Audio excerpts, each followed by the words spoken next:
When complaints begin, life stops moving. Everyone experiences complaints and dissatisfaction at some point in life. The problem is not that complaints arise. The real issue is what role those complaints begin to play in our lives. If you find yourself constantly dissatisfied with where you are, that may be a sign that you are already preparing to leave that place. When you meet your family and feel uncomfortable every time, when irritation quietly builds, that relationship may already be drifting apart. Here is an important perspective to understand.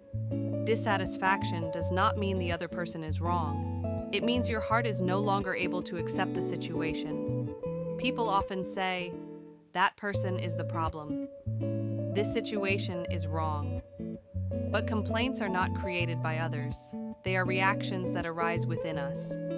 That is why, just because we cannot solve a problem immediately, we should not pour it out as complaint or resentment. What is in front of us has already happened. We have already seen it. We have already heard it. Sometimes the right response is simply to observe, to listen, and to pass through it quietly. There is no need to argue, to judge who is right or wrong, or to force a conclusion. That environment begins to be absorbed into you.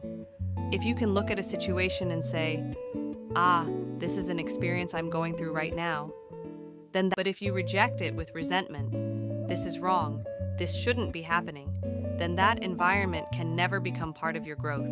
And when an experience is not absorbed, it returns again, in a different form. That is why wisdom teaches this. Even situations that appear contradictory can become meaningful if you are willing to carry them with you. One day, you will discover that those experiences prepared you to handle something greater. This, too, is part of the natural order of life.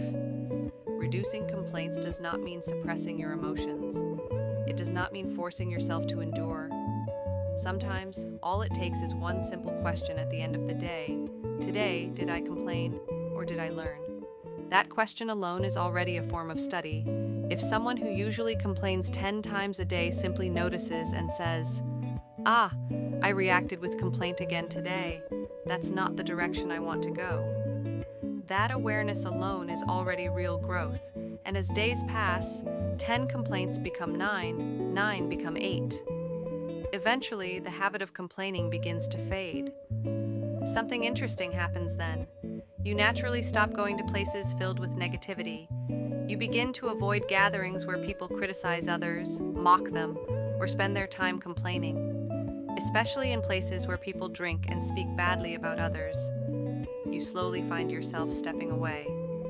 According to natural principles, when dissatisfaction fills more than 70% of your heart, it is better to leave that place. That is not running away. It is choosing clarity.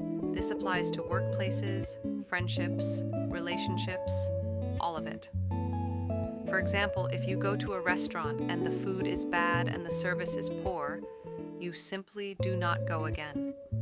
There is no need to return and repeatedly complain about it. Complaints do not change the world, but the attitude of acceptance and learning changes you. And when you change, the place you stand in quietly begins to change as well. So today, if you feel that complaints are increasing in your life, leave yourself with this one question. Am I preparing to leave this place, or am I learning from it? The moment that question arises, complaints begin to lose their power, and life slowly begins to move forward again.